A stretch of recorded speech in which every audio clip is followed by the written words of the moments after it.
Hi, everyone. Thank you very much for taking the time out of your busy day to join this webinar. Today, we've got quite an exciting lineup of topics as we talk about beyond the tooling and the future of service management. So when we talk about beyond the tooling, we see some organizations make the mistake of jumping into a tooling decision before they actually pause and have a look at their ways of working. So we're going to talk about the pitfalls of that approach, the benefits of doing it in a very different way. Then ultimately, as we transform, we modernize, we've got this big burning topic that I'm sure nobody's really heard about, but artificial intelligence or AI in service management. We're going to touch quite a lot on that. We're going to have a very open discussion. At the end, please do stick around. We will be having a Q&A, but also feel free to ask your questions in the Q&A section at the bottom of your screen as the webinar goes on, and we will come back to them, as I say, at the end in that Q&A session. So before we get going on any of the topics, I'll introduce myself. I am Adam Jackson. I'm the Global Head of Enterprise Service Management at Valiantys. My background is service management through and through. I've been doing it longer than I can remember now. And again, I like to focus on how work actually flows, how we modernize rather than just tooling. I'm then delighted to be joined by one of my favorite people in Atlassian and the Atlassian ecosystem in general, in Tanushree Panigrahi. Tanushree is a principal partner solution strategist at Atlassian and someone I work with quite closely, who is an absolute thought leader in this space.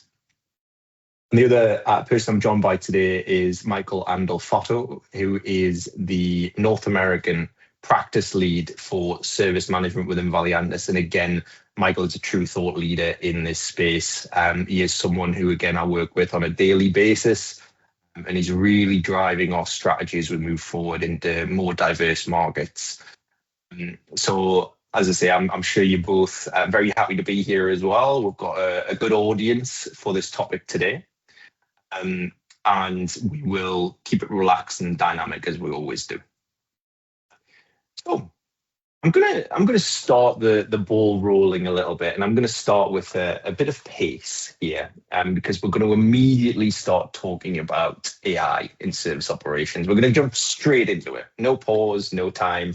We're just going to run straight into AI in service operations. So what I see is a pattern of organizations and enterprises saying, I want AI. But they're running on legacy or 10-year-old, for instance, ITSM assumptions. So they're kind of going in and they're not setting their data foundations. They're not then building up. They're jumping to the point of how do I do AI rather than thinking about how do I go through that age-old thing that we've seen. So we know that the best organizations start with CMDB and knowledge foundations. They then look at workflows. Then you automate your workflows. Then you look at orchestrating those workflows, and then you bring in AI. So we do see that quite often as a bit of a barrier. So, Tanu, given that context, I'm gonna ask you a question here. What sort of themes or why are you seeing organizations now reconsidering legacy ITSM platforms? So what do you think is making organizations start to think about that differently now? What I have seen as a consultant for 2 decades, Adam, is it's not a new problem that we are trying to solve. I've seen that with digital transformation and then RPA automation, and now with AI transformation, right? So there are 2 parts to it. One, I feel like the quick win theme and operations, IT operations, I believe is an easy place to really show that ROI. And then it grounds you solving the foundational issues before you go beyond IT and think about your business processes. Absolutely. We're seeing a lot of like board level pressure now, aren't we? I think a lot of organizations, particularly when you get in the enterprise space, they're being challenged by their shareholders to think about AI. Yeah. Yeah, and the second part is CMDB. You mentioned CMDB, right? And to me, I mean, I know we have discussed this in the past as well. You're a diehard fan of CMDB, so am I. And we both agree that CMDB is not IT's problem. It has long been an IT problem, and now I believe it's high time organizations realize it's the corporate enterprise problem. If you solve CMDB while you are addressing AI with IT operations, that's where you also fix the foundation for being AI ready for other business processes. I totally agree, and you've touched on a really good point there about it not being IT's problem, although it is seen as IT's problem. And we see this like time and time again in the customer base that we're working with of CMDB being fragmented leads to breakdowns in your HR processes. It disconnects your finance and payroll processes from your IT processes, and you end up actually exacerbating spend or lost revenue because you're not thinking about CMDB as actually the foundation for your entire organization. We're then building the fact that you've got challenging and fragmented environments that then don't hang together properly with overlapping tools, manual handoffs, and inconsistent processes. So setting that foundation from a CMDB perspective, again, we could, I know, Tanya, you and I could spend an hour talking about CMDB. But ultimately, that is what we're seeing now, is that board level pressure to do AI. But we know from working with organizations that if you disconnect CMDB and ITSM from AI and just go, I'm going to jump into AI, you end up building things over bad data. And I'll tell you a little story. So recently I was having to look for a health insurance provider, and I was working with ChatGPT, or Charlie as I like to call him. I was basically giving him a list of things that I needed to be considered. And what ended up happening was it was coming back and saying, try this provider, and it was like it didn't match what I actually needed. But it was because I was the problem. I was giving it incorrect and incomplete data. What I then did was wrote in a Word document all the different things I need to be considered, and then put it back into ChatGPT and used a really rudimentary AI approach. And it came back with the perfect provider, lowest wait times, best approach, most cost effective. And it was me that was the problem. I was giving it incomplete data. And what I really like about the way that the likes of Rovo and other AI models work now is you can actually see the logic that it's going through on the screen, and it shows you its reasoning. So it's making reasoning based on the data that it's got to hand. There's another story where I think it's an Australian company have built this this website where they're putting like loads of misinformation onto a website to deliberately confuse confuse AI engines. And it's because they're just basically putting lots of incomplete or bad data out there. And it's the same within any organization. Those are two more extreme examples, but it's the same with any organization. Yeah, so true. Yeah. Michael, obviously from where you're sat, you are an absolute expert when it comes to service management tooling and transformation within organizations. Are you seeing a rising pressure for automation, AI integration from customers for customers? Definitely a rise in pressure. I wouldn't say that it is a solution area that is being scrutinized as needing heavy AI requirements, but as the person putting this together, quite often I am seeing overwhelming benefit to doing so. Yeah. Your examples here about good data versus bad data. One of the most common configurations now that we're rolling out are structured policy documents that contain just that, right? It's a full list of what you're looking for Rovo or any other AI tool to utilize to understand, the best path forward based on how you want it to behave. And especially where, flows, checks for security involvement, anything like that might have been previously been constructed of a very large if-else logic branch, you now have a lot more dynamic capability where it can make its best judgment call based on this more controlled piece of documentation. Yeah, no, I totally agree. And I think like one topic we've talked about a few times is how AI over good data helps you really shift from a reactive to proactive service. But AI over bad data actually just exacerbates the problem and exposes those operational inefficiencies even more visibly. So what you end up with is an expensive sticky plaster over a band-aid for our American audience as well, over a gap in the Hoover Dam. It's like it's never gonna work. It might hold the water for a little while, but ultimately you're still gonna end up with a problem. Absolutely. We're just going to shift gears slightly, right? So we've talked about the fact that we've started to see more organizations wanting to do AI, why those pressures exist. But I suppose the bit to tackle, and this is something I'm very passionate about, is what AI really means in service management. So we know that people are just going, let's do an AI, let's do another AI. And I like to pivot it slightly, and I don't like to talk about agents. I like to talk about agentic experiences.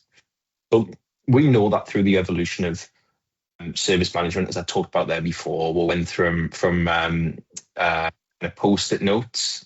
I think post-it's actually a brand, sticky note, and we'll use that one on a screen in the IT manager's office, to digital ticketing, to workflows, to automating.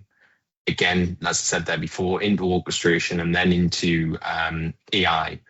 So we've moved from that reactive ticket management and that siloed support teams and manual coordination to intelligent orchestration, predictive operations, autonomous workflows, cross-functional service delivery. And we know that the power of Atlassian's teamwork graph is what's actually helping to hang all of that together now. So Tanu, how are you seeing organizations who are really effective at AI operations or AI service management using the teamwork graph? What stands out to you for the organizations who are doing it really well today? So at the beginning, you mentioned CMDB and also mentioned knowledge, right? And a lot of data sits within the Atlassian ecosystem. We know people love Confluence, people love Jira, the engineering team especially, they love Jira and Confluence, and all the data sits in there. And that's where teamwork graph really shines. And not only that, from an enterprise perspective, we all know how much ever I love Atlassian, we know big enterprises have all kinds of platform in the organization. So teamwork graph not only has the context of what's sitting within that Atlassian ecosystem, but can connect to every platform that's within the organization, stitch it together, bring the context based on the persona who is looking at it, and keeping the guardrails in terms of governance, which is, who need to see what. It takes care of that as well, which is why teamwork graph is so successful for people who are using it. Yeah, no, I totally agree. And so, Michael, from what Tanu's just explained there with the teamwork graph, what are we seeing the teamwork graph and by extension AI in general actually enabling within customers? So what are they using it for? So I haven't actually configured teamwork graph with my customers at this point. I am hearing a lot about it. I'm seeing it a lot on the back end internally. So obviously there is a lot of demand there, but I'm still keeping my ear to the ground to see where it's used. Yeah. And I think that is, one of the things that we're seeing is some organizations are really going quite fast with it. Others are taking their time a little bit more. So, but from an AI perspective, so if we leave teamwork graph to one side, where we're, Tanu explained there about everything connecting together. Obviously, that's another thing that AI does really well. So what are you seeing from a organizational perspective that AI is actually enabling in terms of use cases for, I don't know, the IT service desk, etc.? Absolutely. Knowledge sharing is a huge one. It's probably one that I'm most impressed with lately, even internally in our own organization, which is a true structure, no matter which org you belong to. But you do have fragmented teams working over similar pieces, similar clients, internal workspaces or engagements. The knowledge that comprises all of that is going to be all over the place. Being able to ask a question, a prompt, or just looking for structure or guidance from AI, and having it pull from places that you don't necessarily even know to look has proven to be a massive help. I think one of the most impressive pieces that I've even noticed is really just in describing what I'm looking for without naming any names of, what project that belongs to. From context, it is able to understand, you're probably talking about this area right here. It can infer based on what you're looking for and really recognize the patterns that you're speaking to. Yeah. No, that's really true. I mean, what I've started to notice as well is when you then pair that together, so the knowledge and the context, with an actual ITIL process, we're starting to see some real gains in that area. So one of the things we built out recently is, using Rovo and the teamwork graph to build a truly agentic change management experience. So we're talking bringing in an alert, doing that grouping of alerts, handing off to another agent. So we're talking about agentic orchestration here, right? We're not just talking about one agent that's doing it all the way through. And then what that agent is then doing is it's handing off to another one who's then raising the change form. CMDB is an agentic enabled capability. You've almost got an agent per product and service line that sits there and goes, well, as per the rules of my service, and it's all based on documentation. And that documentation has been written by people who are experts in these areas, so it's not just randomly created. You're then able to set a run book that says, these are the thresholds and when I should be able to make the change. This is the number of users. This is the check I've got to do. And what we've actually built out is this process that actually then enables AI to run an entire change end to end. Now, what we've been very careful with, though, is building in breakpoints, because there might be some tasks in there, for instance, updating your knowledge articles or updating CMDB that you might not want AI to do for you. So because we've orchestrated the agent handoffs in between, you've actually then got an approach that goes, well, if I don't want to have an agent that's doing this part, here's where I can then come back and do manual intervention. So we're not losing the end-to-end cascade, but we are still enabling organizations to choose how they're using AI. Those control points are valuable in a variety of different ways. I mean, even historically, right, setting up these very complex, I'll call them legacy automations that really, span a set of different automation rules start to end to complete a process.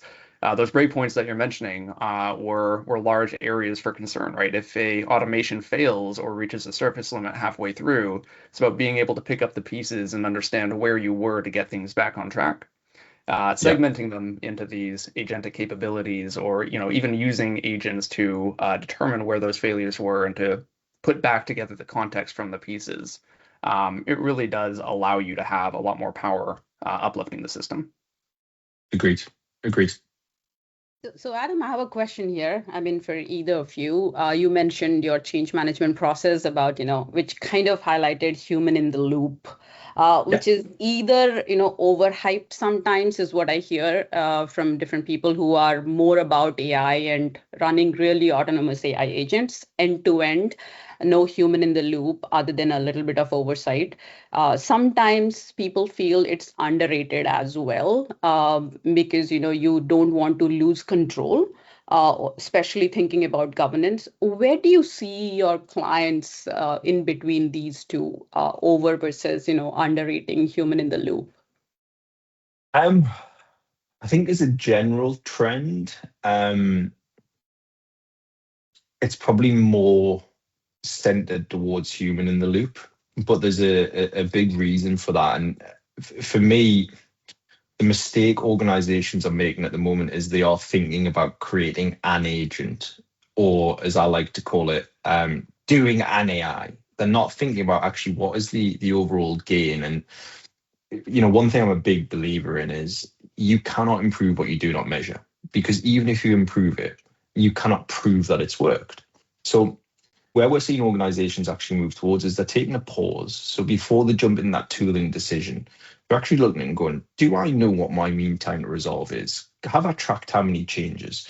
Do I know which pieces of hardware are actually causing the most number of incidents that I might need to do a swap out? So they're actually taking a step back and going, where do my processes and my ways of working today actually need to be improved before I can bring in AI to be effective? And there's an example that I've heard about from someone actually that I was talking to, because I am a nerd. I was talking to them, I think, outside of work. And I was saying, yeah, AI is great. I've built an agent that helps me do this task. And so my brain went straight to, okay, yeah, so how often do you do that task? And they were like, well, once a month. And I was like, well, how long did it take you before? 5 minutes. I was like, if I'm sat there as an executive and someone is saying to me, we need to use more AI, and I go, how many examples have you got? Well, this one here saved 5 minutes. I'm like, I don't really care about that. That's really good for the individual. But the mistake organizations are making is they're not looking at it from a, how could I really improve where I'm at? And then giving themselves the breakpoint. Because if you build an agent that runs changes end to end, as Michael said there before, it's exactly the same way with a really complex workflow, a really complex automation. And to be honest, some of the stuff people have tried to do with AI so far, they might as well have just continued automating. It is that data foundation. So it's a long way to answer your question, but I'd say at the moment, customers are probably more towards wanting human in the loop or keeping it human centric. But we are seeing a pivot. We've had a few different requests through for true AI workflow or AI orchestrated workflow platforms rather than just ticketing tools. Michael, what about yourself? No, I think you hit the nail on the head there. Definitely noticing, an influx of people that are looking to address problems with AI without really understanding the true root cause. It's an old problem, that we've seen, and it takes me way back to some of these old marketplace plugins in the Atlassian ecosystem that are, meant to report and really aggregate data and really showcase to your executives everything that you need and really improve visibility and the flow of work. But it's data at the data level, just like it's processes at the process level. If they are not where they need to be, and you are just trying to apply a solution on top of something that is broken without recognizing the areas that truly need fixing, it's not going to do anything for you. Yeah. And I think you've got that elephant in the room point as well, as like AI is new. It's going to take all of our jobs. I've got a question for both of you, right? A little bit of a trivia question. Do you know when the first research paper activity was written on AI? I'll take decade. When was the first research paper written about When AI? did AI research start? Oh, yeah, goes decades back, actually, several decades, not just a decade, probably before all of us were born. I would say, right? I mean, definitely Yeah. that. Michael, have you got a more specific guess? I definitely do not. It's going to be earlier than I'm thinking. The 1930s. I was thinking 20s, actually. Yeah, the Believe it or not. 30s. Yeah, Wow. the 30s. And then you had the Turing test then came in, which was Yeah. starting to solidify it a little bit more. And even through like the 50s and 60s, as it gathered a little bit more pace. Do you know what they said, even at that early day? Do you know what they said the most crucial part for potentially building artificial intelligence and neural networks would be in the future? What's that? Knowledge, data. So this is the thing. People are, because ChatGPT basically just landed very quickly. It was what, 3-4 years ago now. Yeah, 4 years ago. Yeah. And we've seen a real change of pace. But again, I was talking to someone earlier today outside of work again about the pace of AI, and I was dropping those facts in there as well. They made the point computers are the same sort of thing. Like, we were nowhere. Then all of a sudden we had this massive boom and this massive rush. We know that organizations today haven't found the most effective use for AI yet. And it's been, what, 1930s? I keep forgetting what date it is, 90 odd years. So we know there's still a lot to gain. And I think this kind of potential hesitation around, do I want a human in the loop? We, as an organization, specialize in working with companies to help them find different work for people. And I say find different work, I don't mean that, but it's looking at the strategic way of, if you've got AI that's then running a process and that was arduous, it was boring, it was laborious, what else could you be doing? How could you actually get those people closer to revenue driving activities? How could you improve that part? So I think we will start to see a real transformation around ROI benefits. Yes. And we will start to see that. But I think at the moment we're still in a little bit of grey area, but that's where we come in to help. Because I mean, we've touched on a few of these things, but we know that AI effectiveness is essentially dependent on trusted operational data. It's that knowledge, those foundations. It's that workflow maturity, connecting your systems. Michael made the point around governance there before, and then those automation foundations. And unless you do all of those things, you essentially have, AI chaos, or what is it that people say, AI hallucination. It produces inconsistent outcomes. Your automation doesn't scale efficiently, and you essentially have teams that are losing trust in the AI recommendations. But if you really look at it as an end-to-end process of what do I actually want to achieve, you will see some good results there. I think one of the other bits of reading that I've been doing recently is at the moment people are thinking about how does AI or an agent do the work in the same way as what a human does it today. We know that as a species, we are not the most efficient in the world. Right? So I think we will start to see organizations pivot towards where AI starts to take actions. So we're going to have to repivot again. I think there's going to be a second wave of AI evolution in the next 5 years, of where AI is looking at outcomes. And where organizations have had a good head start, that is where they've started to do it. So Tanushree, sorry, have you or Atlassian starting to think in that way? Are you seeing customers starting to think about using AI in a way that's more focused on outcomes than just making humans more efficient? Yeah, in fact, today I was reading an article from our CHO. Specifying specifically, calling out all these points as to where Atlassian is thinking in terms of AI and what that future with Rovo AI looks like in general as well, not only from Atlassian platform perspective, but also in general where Atlassian sees the future of AI to be. So I'll definitely, point that article that was published just this week to go through that and really understand what we are thinking beyond the features and functionalities that we are pushing on a regular basis, what we think AI future should look like. Yeah. And do you know what I absolutely love about this so far, this conversation? We're about 30 minutes in, and I can't actually remember us mentioning the word ticket at all. And we know that the future service management isn't ticket management, right? That is long gone. It's enterprise-wide orchestration, and it's powered by trusted data and AI then driving those outcomes, and that's exactly where the teamwork graph comes in for me. Yeah. We're going to change gears again a little bit here, and we're going to move on to something Michael mentioned, but also layered in with Tanushree and I's favorite topic, and that is data governance and CMDB. Yeah. Strap yourselves in, audience. This is going to be a wild ride. So, Michael, we'll start with the governance element. We know that clean, governed operational data is the foundation for automation, orchestration, and then AI outcomes. So, where do you see organizations struggle with that data quality? And two-part question. Where have you seen organizations then transform, become more effective? What strategies have they deployed?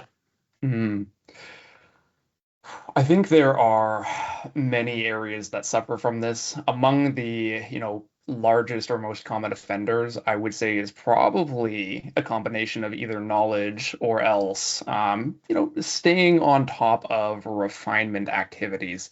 This is definitely an area that I think I myself at least suffer in, which is starting things that are just necessary, aren't necessarily fun, you need to do quite often, and really don't engage your brain all that much, but they are just necessary evils to make sure that things are carrying on the way that you would expect them to carry on. Your knowledge is always up to date and most common. So for me, typically how that is shown is just making sure that, documentation, processes, our configuration options, field values, everything is refined, up to date, and current. Our properties, our rankings of how critical things tie into our system, into our business and our services, same lines. What I do find is kind of funny, when we're talking about this divide of, where can we establish that trust, who ultimately makes decisions versus what can we leverage AI for. That is, I think, a lot of the scrutiny that's on the table right now. But at the very least, I mean, AI getting the ball rolling by creating or starting to draft or refine or make suggestions, while humans, of course, intervene, look over, and consolidate or modify the data that's suggested. It is probably what I am seeing as kind of the easiest entry point to adopting that mentality or standpoint. Got you. So to get the data ready for AI, you're seeing organizations use AI to clean the data. So it's to say that, if you are wrapping up an engagement or you have just dealt with a particularly troublesome major incident, you are able to have AI analyze the pieces that were involved. Here are the knowledge articles that were suggested. Here are the services that were impacted by the incident, the CMDB items that may be relevant to the outage. All of these towards the end of the process. What involves a healthy retrospective is making sure that your response to all of this, the data themselves, the data points are accurate and up to date. There is a lot of, I would say, individual scrutiny that's required to make sure everything is as it's meant to be, and consolidating those all in one place and then getting the ball rolling to start that analysis and review. I think people look at it as this large mountain and are afraid to chip away at it while, we've got other priorities that are happening in the organization. Having AI just take a stab at laying everything out for you, here's what you need to review, here are my personal thoughts on it, alleviates a lot of that tension from the individual and makes that retrospective experience a lot easier.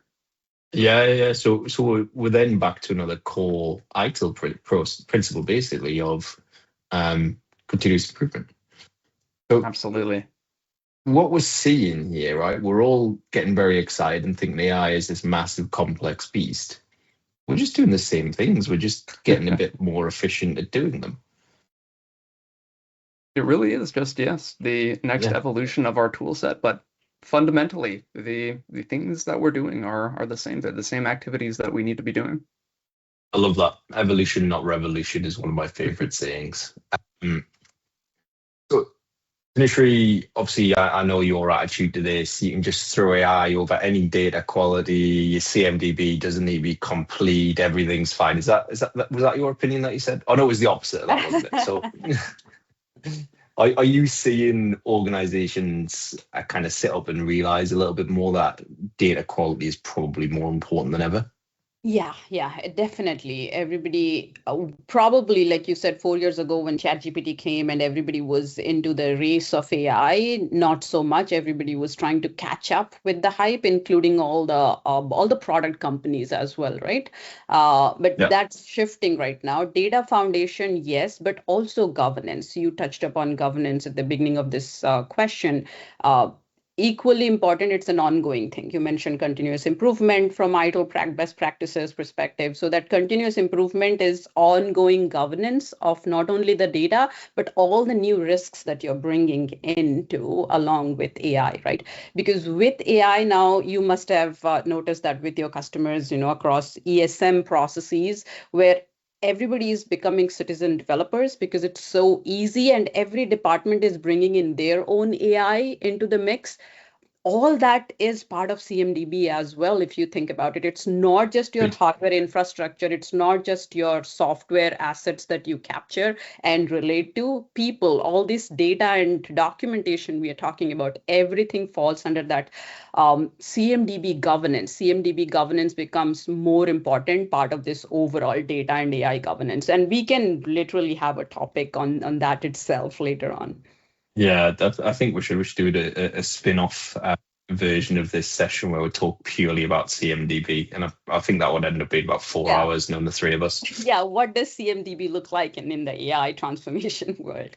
Yeah, and I mean, this is the whole thing. I've touched on this a couple of times already. It's like, if you can get your trusted CMDB and asset visibility with your golden records, connect your workflows, then look at your intelligent automation, you're then building your cross-platform orchestration, agentic AI operations, you're then move to this predictive and autonomous service delivery. There's a really good example that I've actually seen deployed before, and it's around preemptive maintenance within ITOT environments. So essentially, if you think about a robotic arm that's pressing car parts time and time again, in the past, you'll have, if you've built in your monitoring platform, you'll have understood that, maybe after 10,000 presses, there needs to be some maintenance put in, or it might be a time-bound window. Yeah. What I saw in the past was then it was a manual request or email or ticket. I'm using the word ticket, but it's to prove a point. That was then manually worked through and different people were sent to site. What I've seen actually deployed really effectively recently is it's not replacing those ITOT systems, it's complementing them.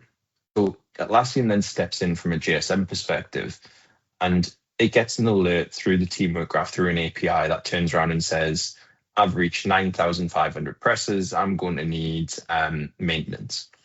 And what it's then doing is it's orchestrating all the activities in behind. So you've got a third-party supplier who potentially needs another part, who potentially needs to get some oil. It's sending all that off in a journey style that then turns around and goes, well, actually, my engineer is going to arrive at site on this day. I already know that they're coming. They're already cleared to work here. They're already trained. They're already skilled. All that information is in CMDB. So the engineer's name and the fact that they've been skilled and trained in that department, or they've got the right clearance, CMDB. And the fact that they need to get this type of oil, CMDB. The fact that all these process flows are set up in the background, CMDB. That's before we even get into AI. It's essentially predictive analytics. So again, we're just evolving from where we were before, and it's really working together. I think the key part for me here is the modernization conversation has been for a while. Which ITSM tool should we buy? How should we do digital transformation? And that's starting to die. It's the question really is, or should be from an organizational standpoint, is how do we create governed and connected operational foundations that enable enterprise-wide AI? So I touched a little bit on organizations starting this to connect their service management flows to revenue generating activities. What you need to be thinking about today, it's not about how do I get a new tool. It's actually how do I connect everything together from a foundational aspect to improve my organization. Yeah, no, that's very true, and that's why context is the new thing that every vendor is talking about it. And I mentioned teamwork graph brings that into the picture for the enterprises as well, which is the context. Like we have been talking about it, right?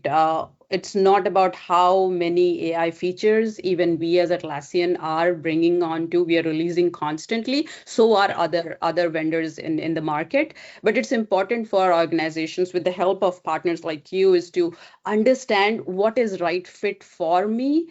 Should I automate this? So step back, stay away from the hype, step back and see what actually is needed for you versus I want to do this or I want to do AI because everybody else is doing AI. Yeah, totally agree.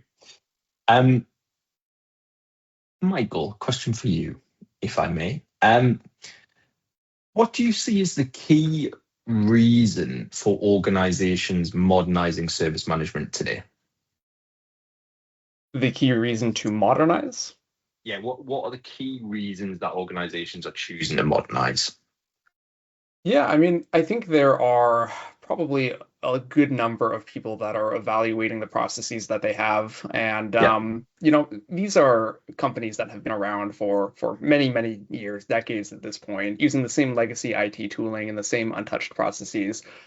A lot of the clients that I deal with are using things that have been put together by people that are no longer at the organization. And quite frankly, they're afraid to touch because nobody really has an full understanding top to bottom or else mastery of the configurations that are holding it all together.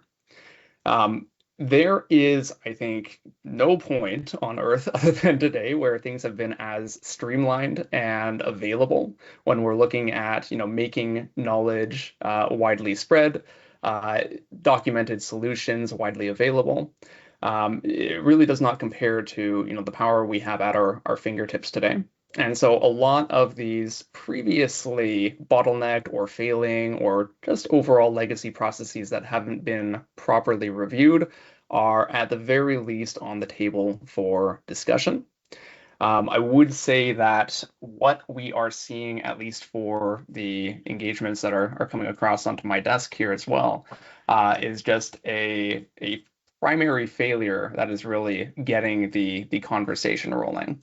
Whether that is a repeat system or service that is continuously dropping, or else a metric that has been created where we're able to understand there is some performance issue with the team, tracing these things back to an underlying area of their foundational IT system really opens the gates to, not just this one issue and what is prevalent behind the scenes and not working as we might expect, but a whole rigged skeleton of configurations that really are just overdue to be looked at. So modernization is in part those fixes. It's trying to make things reviewed and refined and as streamlined as they can be. But it's while we're in that review period, just understanding, where are we in the industry right now? What is at our fingertips for, the most current option? How are people doing things today? Or where are our recommendations to move forward or pivot adjacently into? Yeah, they're really good points. I mean, but ultimately, what you're talking about there really is preparing the operational foundations for potential AI adoption. So all the stuff that we've talked about already, you're talking about processes, data, refining, improving to prepare for a truly modern way of working. Yeah, and I think, AI or not, absolutely AI is on the table for improving things all across the board. But it goes back to your point as well, Adam, about, where do we actually want to enable AI? Where do we want to prioritize this adoption rather than just introducing AI for the sake of AI? Truly, where can it streamline and alleviate our problems? Totally agree. Anu, have you got any thoughts on why you think organizations are modernizing as well? Yeah, I mean, modernizing ITSM has been there at least for a decade, right?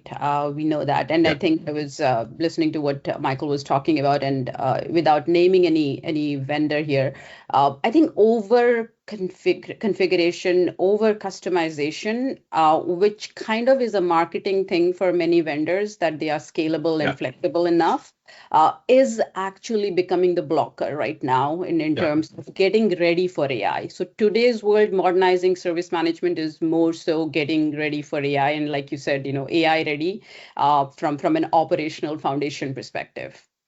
Yeah. We're seeing a lot of customer requirements coming through now, and it's a big change from what I've seen in the past. Of they're asking the question. This is something we're prepared for, right? Because we know our stuff, but they're asking the question around total cost of ownership and ROI in the requirements that come through. So they're proactively saying, how will this improve my TCO and ROI? They're looking to reduce the operational cost, not just the kind of license cost as well. I think, Michael, you touched on really nicely the fact that you can improve speed, agility, and service resilience by modernizing. We're seeing, as I've said, that kind of future of service management where these RFPs, these RFIs are coming through and people are naming them AI orchestrated workflow platform, not ITSM tool, which is really interesting. It's really refreshing to see because that helps us because we're writing and we're planning and we're delivering in this way. And there's I think the big barrier we see with some organizations is they're almost afraid to ask, or they don't ask enough. They write their RFP based on how a legacy platform has worked, how they've previously worked. And what we want to be talking about is actually we can save you a load of money. Invest here and we'll save you a load of money. We'll help you really drive your organization. We'll improve your internal employee and customer experiences. We'll look at how we can truly automate everything. One of the barriers to getting there at the moment that I see is organizations are still siloed in terms of decision-making processes. You might have a platform owner for Atlassian. You might then have an IT systems owner. You might then have an HR systems owner. all fragmentation of decision. And again, it takes that step back from the tool and thinking, and I like to use this phrase, who do we want to be when we grow up? Right? Do we want to be a 6 or 7 out of 10 IT organization? Do we want to be a truly automated, intelligent workforce where everything sings? You no longer need to contact your service desk because everything's proactive. You don't need to request a new laptop because it's come out to you automatically. And these are all things that if you break it down process by process, as Michael talked about, you look at the gaps and the steps that you need to do, then you think about what your vision is. The possibilities are endless. There's so many amazing things that could be out there. The other thing that, again, I was asked this internally actually, and it's a really good question. I've been asked it a few times in my career. If you were to restart your business today, how would you do it? Think about that. It's a big question. What would you do if you started your business today? You had 1,000 people, 2,000 people, 10,000, 100,000 people, all ready to go. What would you do? And I think if you can think about those things, that brings you to this. Actually, what's my dream state? What's my nirvana? What's my feature-driven outcome that I want to get to? And then you bring in these layers of what are your prioritized areas of improvement, and you balance them off, and then you work through like that. Think big, because the possibilities are there. And if you're not doing it, your competitors will be. There are organizations out there who are really driving forward. But it's a journey, right? Everyone starts, everyone's got to go through there.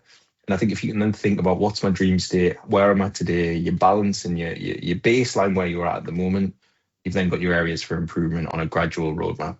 Don't try and do it all at once. Won't work. You'll just end up with massive complexity. I think I saw something actually like you lose 40% of efficiency in the transformation project before it's even started. Or 40% gains, I think it is, or 40% ROI in a transformation project before it's even started, because you spend so much time thinking and talking about all of the individual parts rather than thinking about what your dream state is and then just prioritizing and building. It's quite powerful. Yeah, that's a really good point. And I think that is also why we're seeing a lot of emphasis on these visionary roles too, right? The transformation leaders that are able to expedite this process, really evaluate the holistic picture rather than any individual segment. It is funny too. I've run through exercises before in the topic of human-computer interaction where you're looking at an assignment to redesign the layout of the interior of a car, right? It's not about what one thing could you change to make this car better or the user experience better. It's, let's say you have no idea how a car actually works, but here is what we needed to do. Where would you start completely redesigning the system? Yeah. And I think if I were to just, rephrase what you both just mentioned is, is the old way of working fit into the AI transformation? Not just data and governance. We started with data and governance and we talked about legacy tools, but I think legacy operating models as well. That is so critical at an org level to think about that new target operating model. Adam, to answer your question, if I were to start a new business today, I would think about a new operating model, new way of working in my organization versus the traditional way, which does not fit into the AI world. Yeah. And I think that's absolutely, spot on. I think it is that, as you say, is it fit for purpose for the modern world? Is it where I want to be? What is my target operating model? And how do I drive success? What are my success metrics? Yes. I think that's the key thing. People don't really know what the metrics are around this success stuff. Then that layers down and that add all sorts of complexity in there. And we're going to change gears slightly now. So what we're going to talk about a little bit is the Valiantys approach to service management modernization. Now, our first step, we've got about 6 steps, I think it is. I haven't counted them out, but ultimately, we start with a strategic assessment. So like we've talked about there before, we're understanding business goals and operational pain points. So one of the things we use that's quite simple actually is a service performance metrics data sheet. It's essentially talking about your mean time to resolve, where are you up to with your kind of incident management service desk performance across your different business areas. That then gives us a starting point for a data-driven analysis to give us a conversation. We're then assessing, as Michael's touched on a few times, process maturity, governance and tooling complexity. And then we build in an AI readiness gap assessment. So we're not jumping straight to, oh yeah, AI is your answer, but actually we're starting at that foundational level to look at, if we're going to solve for AI in the future, which pieces are missing today. But again, we're not really thinking about tooling at this part. We're not talking about workflows. We're talking about your processes outside of the system. Our next step really is to then look at process, and Tanushree mentioned it there before, operating model design. So we're rationalizing workflows, we're improving that service ownership, and we're aligning IT, engineering, and business operations on common goals to establish and enable governance standards. We then move into data and service foundations. No surprise here. We're looking at CMDB and asset quality. We're looking at knowledge management and documentation. Again, Michael's touched on processes a few times, and this is something that we are firm believers in, is analyzing your process documentation, analyzing your process steps, and then looking at workflows. So the mistake some organizations make is they build a process into their workflows, when actually your workflows should enable your process. You shouldn't build your process in your workflow engine. Enable the process, separate the two out. And again, that comes down to kind of separating and stepping back from tooling. We're then kind of up to step 4 of the journey, and it's around platform modernization. So this is where we are really starting to talk about tooling. So we've done basically 3 big steps before we even start to look at migrating from that fragmented or legacy ITSM to Jira Service Management and the Service Collection. And Tanushree, I know you're going to talk in a moment a little bit about the Service Collection. We're then simplifying and consolidating your service operations. So again, we've set your foundations, we've done CMDB, we've looked at your platform, and now we're into automation and orchestration. So we're still following that age-old journey of, what are you up to today? Where's your baseline? How are we measuring you today? What is your success criteria? What steps do you want to take? Data foundations, platform modernization, automation and orchestration. And then the 6th step is AI-ready operations. We're still going on this journey. So if you started a modernization program 2 years ago, and then you go, well, actually, now I've got to think about AI, you've probably done 75 to 80% of the work already. If you've set your principles up, your foundations up from a best practice approach in service management, essentially all you're doing is you're layering AI over the top. You don't need to scrap what you've got today. It's actually about modernizing where you're up to. Again, evolution, not revolution. Ultimately, what Valiantys is doing is assisting organizations to evolve from this fragmented service management approach, disparate processes, unknown data, to a connected, orchestrated, AI-ready operational way of working. Like I say, we're now going to switch over a little bit to talk about the service collection. So I think, Tanushree, first of all, what is the service collection? So collections are basically a bundle more from how this queue management is. So to think about it, we traditionally had Jira Service Management. We also had Asset.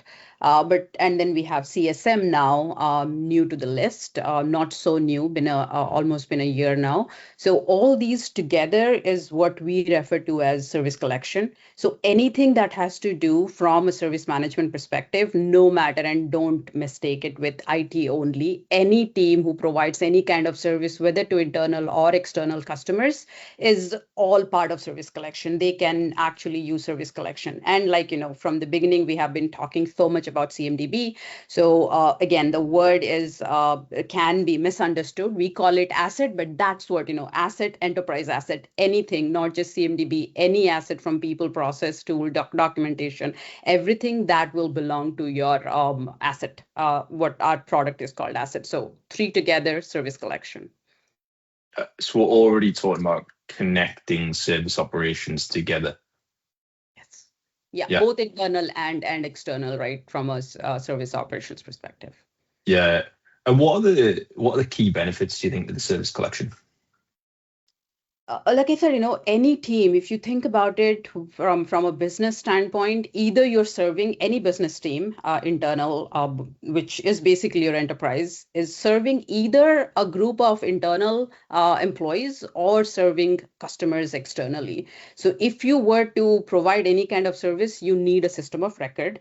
So that's what your system of record becomes. Your IT tickets, you said tickets. We don't want to use the tickets, but IT records, right? I mean, you still need to have that system of record, no matter Yeah, how many agents are actually automating your end-to-end process. You still need that auditable system of record. So that's what your GSM would do from an internal service management perspective. And same thing from a CSM, you change the lens from internal to external customers, and that's where CSM comes in, where you're serving external customers.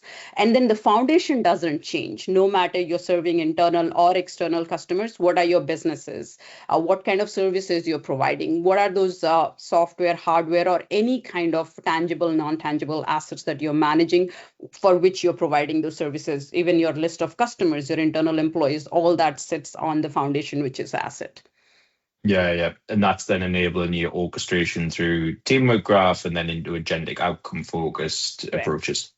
Excellent. Yeah. No, I'm a big fan of the service collection. I'm sure everyone listening is as well.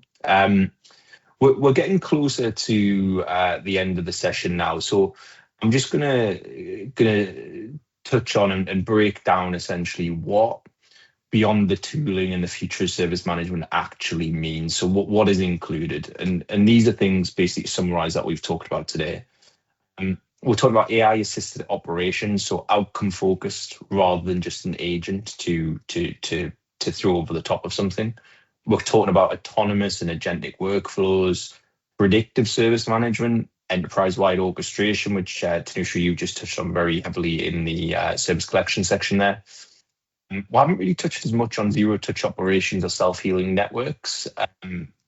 But if we think about the way that we're constructing this this discussion here, we're enabling all of those things by actually bringing in the data into the platform, looking at the automation, the workflow approach into orchestration and AI. We're feeding essentially an AI system that's going to allow us to run those self-healing workflows and those zero-touch operations. We've talked about cross-functional automation. And again, big passion area of mine, unified operational visibility. I think ultimately the key takeaway here really is organizations that modernize their operational foundations today, they'll be the ones that succeed when it comes to operationalizing AI tomorrow. So think about that modernization journey. Don't just think about AI. Ultimately, if you go through each of these different segments and these approaches, you will be successful. If you try to jump into AI without setting your foundations, that's where you will struggle. To wrap up then, we'll go through some practical recommendations and next steps. So we touched on this in terms of the Valiantys journey and the service collection approach, but I strongly recommend that you start with business outcomes and not tooling.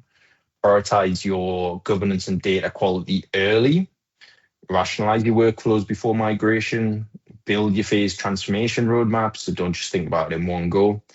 Design for orchestration, not just isolated automation. Michael touched on this point earlier, so one thing I was going to say is treat AI readiness as an operational strategy. Do it for the right reasons is what I'll add to qualify, because I think, Michael, your point there of just there's no point just doing AI for the sake of it. It's got to be for the right reasons, for the right part. And then think about including adoption and change management from day one. Don't think about that later. Think about how you're going to do that. As you're planning your transformation, think about how you're going to do the change management and adoption. Because by the time you get 6 months into a program and you've sunk cost and you've sunk resource and you then realize that you haven't got an adoption program, it's far too late. That's where that kills projects. It absolutely kills projects.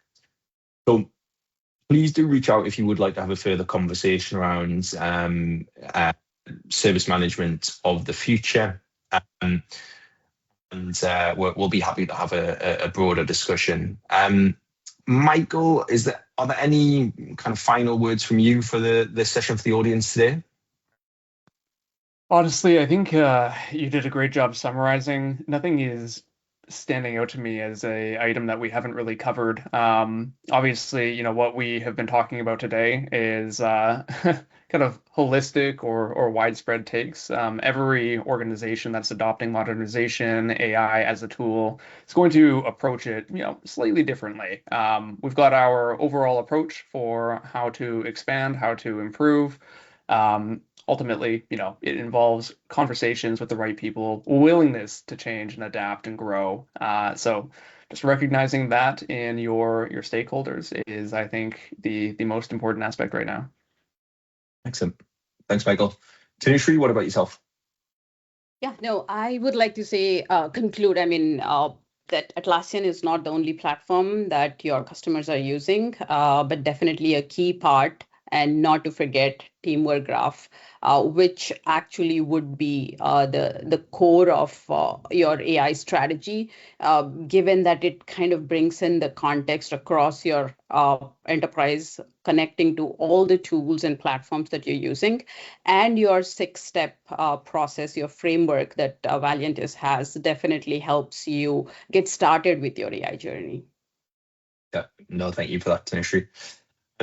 So what we're going to do now is we are going to move on to the Q&A section. Tanushree and Michael are going to drop off, so we're just going to pause for a moment, and then I will be back for the Q&A section to go through the questions that have come in as we've been discussing. So thank you very much, Tanushree and Michael. As always, absolute pleasure speaking to both of you. I've really enjoyed the discussion today. As I say, I am a very passionate service management CMDB person, as you know. So I really do appreciate you taking time out of your day to sit and talk to me. Thank you, Adam. Thanks, Michael. Thanks for having us. Yeah. Thank you. Bye. Take care.